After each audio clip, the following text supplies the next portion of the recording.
नमस्कार। भारत और मुग़ल बहुत अजीब सा रिश्ता है। उज़्बेकिस्तान से एक कबीला चढ़कर भारत आता है और लगभग पूरा उत्तर भारत उनके शासन में रहता है लगभग 250 साल तक। फिर वो शासन कमज़ोर होना शुरू होता है और फिर अंग्रेज़ आ जाते हैं। ये जो 250-300 साल का पीरियड है, ये इतिहास है। मुग़ल कब्र में जा चुके हैं, इतिहास की किताबों में जा चुके हैं।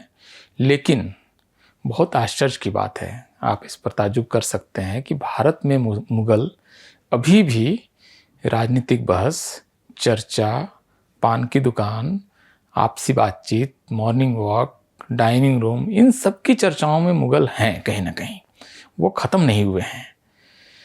इस समय खास करके 2014 में बीजेपी के शासन में आने के बाद मुग़लों को लेकर चर्चा और बढ़ गई है। सड़कों के नाम बदले जा रहे हैं, औरंगजेब रोड का नाम बदला गया है और मांग हो रही है, ज़िलों के नाम बदलने की मांग हो रही है कि मुग़लों के नाम पर ये सारा कुछ इतना ज़्यादा क्यों है। इस तरह की सारी चर्चाएं और ये एक तरह से एक विलेन के रूप में, मुसलमानों के प्रतीक के रूप में मुग़ल शासन को देखने की कोशिश हो रही है। दूसरी तरफ का एक नैरेटिव है कि नहीं, मुग़ल बहुत महान थे। द ग्रेट मुग़ल नाम से कम 20-25 किताबें मुझे अमेज़न पर तुरंत दिख रही हैं।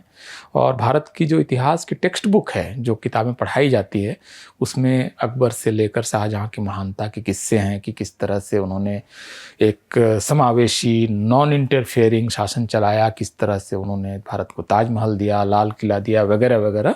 दो तरह के मोटे तौर पर आपको नैरेटिव मिलेंगे। एक में मुग़ल जो हैं वो विलन हैं, दूसरी कहानी में मुग़ल द ग्रेट हैं।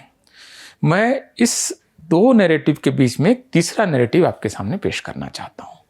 मैं मुग़ल पीरियड को इस रूप में देखना चाहता हूँ कि जो भारत का मुग़ल पीरियड है 1526 से अगर मान लें कि 1757 तक, पलासी के युद्ध तक को मुग़ल पीरियड अगर हम माने भारत का, उत्तर भारत के लिए खास करके, तो इस मुग़ल पीरियड में जब भारत जिस दौर से गुजर रहा था, उस समय दुनिया में क्या चल रहा था, खास करके यूरोप और बाद के दौर में अमेरिका में क्या चल रहा था।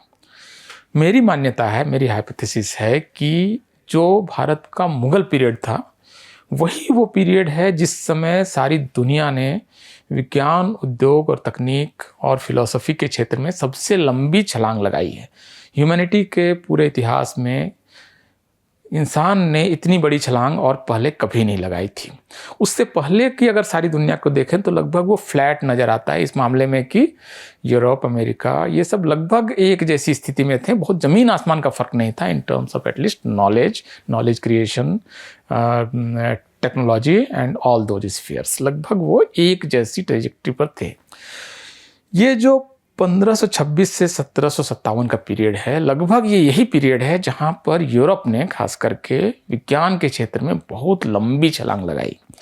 तमाम नए नए तरह के उस समय आविष्कार हो रहे थे और विज्ञान बहुत सारे दरवाजे खोल रहा था। गैलीलियो ने 1609 में जो टेलीस्कोप है उसका मुंह आसमान की तरफ मोड़ दिया और सारा ब्रह्मांड, तमाम तरह के रहस्य खुलने लगे।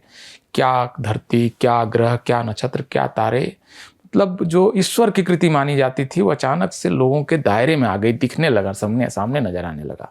और ये एक तरह से चर्च को बहुत बड़ा चैलेंज था कि चर्च जो कह रहा था कि धरती जो है उसी के चारों तरफ सारी दुनिया घूमती है और वो एक जियोसेंट्रिक उनका मॉडल था, तो चर्च को विज्ञान ने सबसे बड़ी चुनौती दी और कहा कि नहीं, आप जो कह रहे हो गलत है, हमें कुछ और दिख रहा है और जो दिख रहा है वो सच है।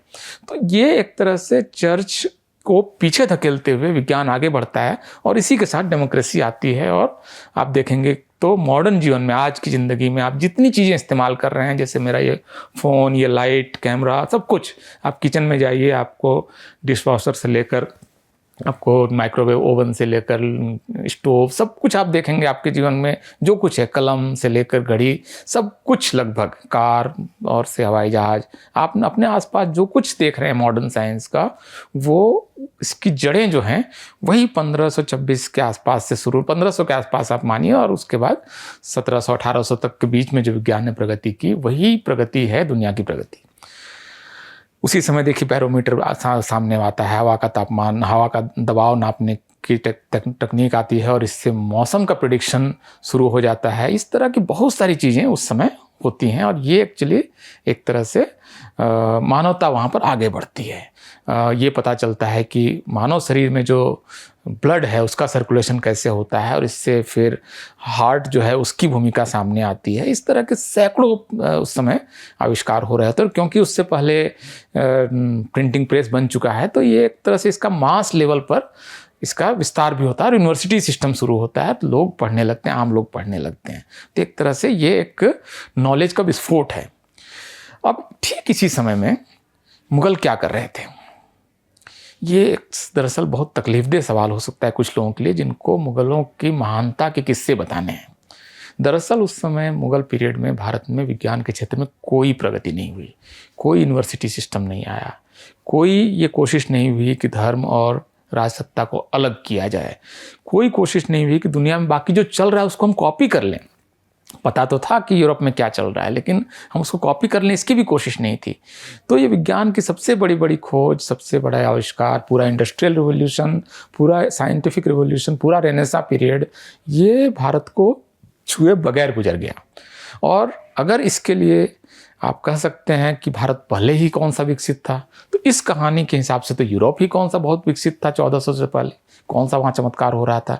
तो ये कोई ऐसी बात नहीं है कि इसमें आप कहें कि भारत दुनिया से अलग इसको होना चाहिए क्योंकि पहले पिछड़ा था इसलिए अब भी पिछड़ा है। ये कहानी दरअसल बनती नहीं है।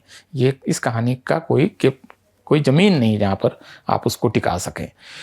कुल मिलाकर जो मामला ये बनता है कि दुनिया में वैज्ञानिक विकास का जो दौर है वो भारत का अंधकार युग है, और ये संजोग है कि वो पीरियड भारत का मुग़ल पीरियड है जिस समय ये सारा कुछ नहीं हो रहा था। नहीं होने की कहानी है ये, मतलब नकार की कहानी है। वो जो होना चाहिए वो ऐसा कुछ नहीं हो रहा था। कोई कह सकता है कि भाई इसकी वजहें क्या रही होंगी, क्या वजहें थी।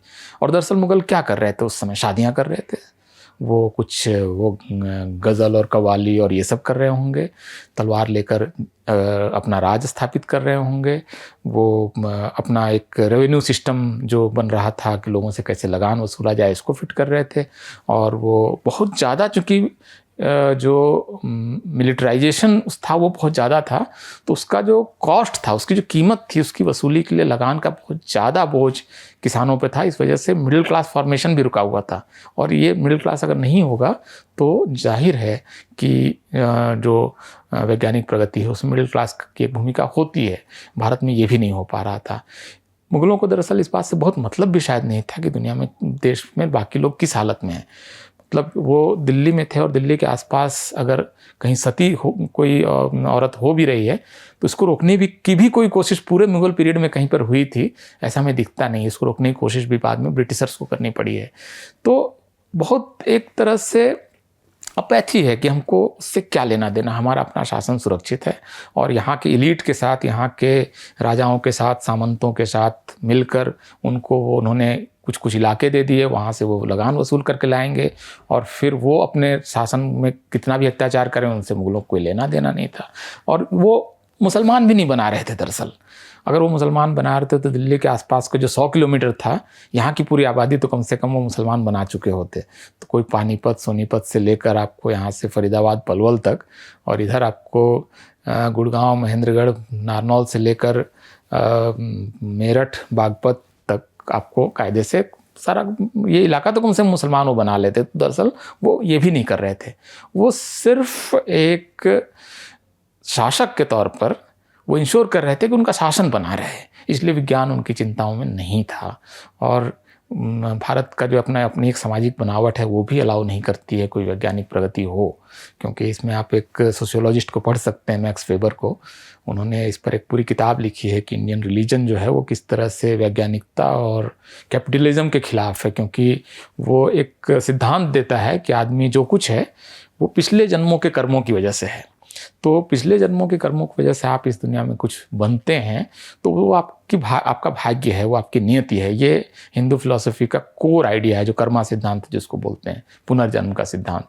और इस जन्म में अगर आपके जो निर्धारित कर्म हैं उसको करते रहें तो हो सकता है अगले जन्म में आपको कुछ बेहतर मिले या आगे चल के मुक्ति हो। तो आपका जो अच्छा होना है या मुक्ति होनी है वो किसी और जन्म में होनी है।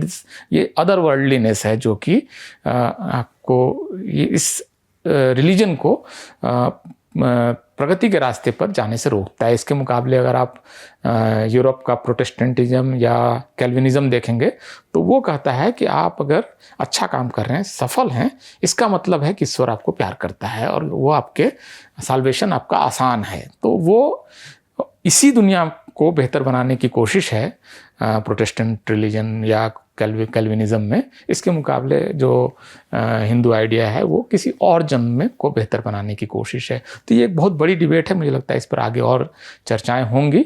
इस बात को कहने के लिए बहुत सारे लोग हो सकता है मुझसे नाराज़ भी हों, लेकिन मुझे लगता है कि इस मामले को खुले तरीके से देखना चाहिए और इस बात पर पुनर्विचार होना चाहिए कि जो मुगलों को महान बनाया गया, बताया गया, सारे फिल्में बनी इतनी सारी, वो जोधा अकबर से लेकर अनारकली और सलीम और मुगल आज़म, रियलिटी है या फिक्शन है।